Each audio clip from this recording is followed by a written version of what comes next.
نوجوانوں سے، مسلمانوں سے کہتا ہوں جو بزنس کرتے ہیں، دکانوں پر بیٹھتے ہیں، کاروبار کرتے ہیں، تم سب کچھ کرو مگر نماز کو مت بھولو، تو خدا تمہیں اپنے نیک اور صالح بندوں میں شامل کرے گا۔ اللہ رب العزت قرآن کریم میں کچھ لوگوں کی تعریف کرتا ہے اور کیا فرماتا ہے؟ کہتا ہے رجال لا تلہیہم تجارت ولا بیع عن ذکر اللہ وإقام الصلاة وإيتاء الزکاة یخافون یوما تتقلب فیہ القلوب والابصار۔ اللہ کہتا ہے کچھ لوگ بہت اچھے ہیں۔ کون سے لوگ؟ جو مدرسے میں بیٹھے ہیں؟ نہیں، وہ تو اچھے ہیں، ان کا کوئی تذکرہ نہیں۔ کچھ لوگ بہت اچھے ہیں۔ کون سے لوگ؟ جو ذکر کرتے ہیں، وہ بھی بہت اچھے ہیں۔ یہاں تذکرہ کس کا ہے؟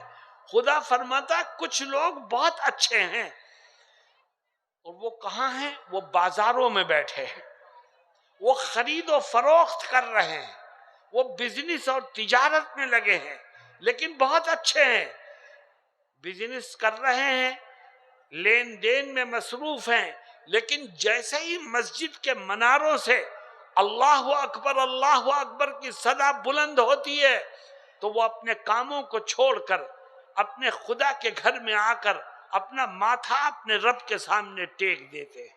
ان سے اچھا کوئی نہیں ہے۔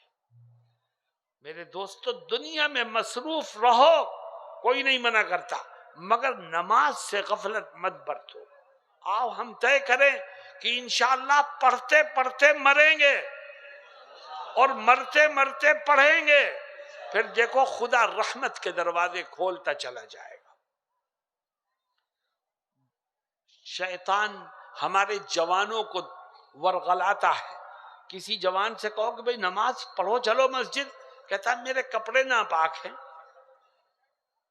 کپڑے ناپاک ہیں؟ آج سے طے کر ناپاک کپڑوں میں ہی نماز پڑھوں گا، چل نماز ایسے ہی پڑھ۔ آج تو ناپاک کپڑوں میں پڑھے گا، کل خدا تجھے پاک کپڑوں میں بھی پڑھنے کی توفیق عطا فرمائے گا، پڑھ ایسے ہی۔ ایک نواب صاحب تھے، وہ اپنی داڑھی کو اوپر چڑھایا کرتے تھے، موڑا کرتے تھے، اور نماز نہیں پڑھتے تھے۔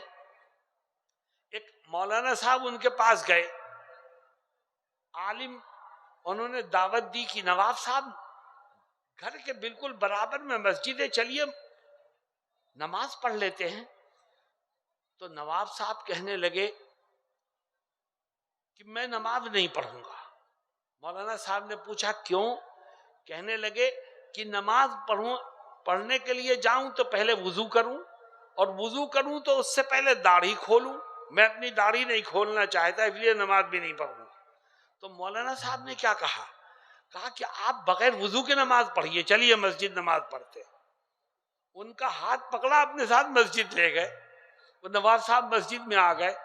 اب ان کا دل ملامت کرتا ہے کہ یار مسجد میں اتنے لوگ ہیں، سب وضو کر کے آئے ہیں، میں بغیر وضو کے۔ اللہ نے انہیں توفیق دی، مسجد آئے اور پھر خود ہی ایک کونے میں جا کر وضو کیا اور باوضو پاک و صاف ہو کر کے نماز پڑھی، اور پھر اس دن سے مرتے دم تک ان کی کوئی نماز قضا نہیں ہوئی۔ تو یہ تو شیطان ورغلاتا ہے ہمیں۔ شیطان کو لات مارو، مسجد میں پہنچو، ہر نماز کے لیے پہنچو، اپنے کاموں کو چھوڑو، پہنچو۔ ایک دو مرتبہ آپ کو اپنے آپ سے جنگ کرنی پڑے گی، ہمت اور حوصلے سے کام لینا پڑے گا، پھر انشاءاللہ آپ کو بغیر نماز کے چین ہی نہیں پڑے گا، خدا آپ کو نماز کا عادی بنا دے گا۔ کیوں بھائی؟ اس پر عمل کریں گے انشاءاللہ۔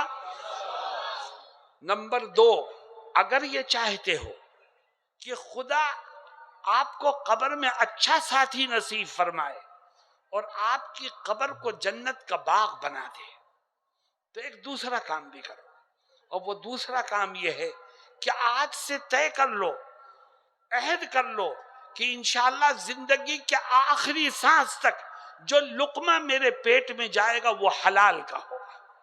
اگر تمہارا کھانا حلال ہے، تمہارا کاروبار حلال ہے، تمہاری آمدنی حلال ہے، تو اللہ اس کی برکت سے تمہاری نمازوں کو بھی قبول کرے گا، تمہارے روزے بھی قبول کرے گا، تمہارا حج بھی قبول کرے گا، اور تمہیں جنت میں ٹھکانہ نصیب فرمائے گا۔ افسوس کی بات یہ ہے کہ آج مسلمان دنیا کمانے میں مصروف ہے، حرام و حلال کا فرق اس کے ذہن سے نکل چکا ہے۔ میں آپ سے پوچھتا ہوں کہ جس طرح ہندو سودی کاروبار کرتا ہے، کیا مسلمان اس طرح سودی کاروبار نہیں کرتا؟ بولو۔ مسلمان سود لینے میں ہندو سے آگے ہے۔ جس طرح غیر مسلم جھوٹ بول کے، دھوکہ دے کے، بےایمانی کر کے اپنے مال کو بیچتا ہے، اسی طرح بےایمانی اور جھوٹ سے کام لے کر مسلمان بھی کاروبار کرتا ہے۔ خدا دیکھ رہا ہے، تو نے بند کمرے کے اندر بیٹھ کر کس کو دھوکہ دیا ہے؟ تو اپنے جیسے انسانوں کو سے اس کو چھپا سکتا ہے، مگر اپنے رب سے چھپانے میں کامیاب نہیں ہو سکتا۔ خدا ہمارے ظاہر کو بھی دیکھ رہا ہے،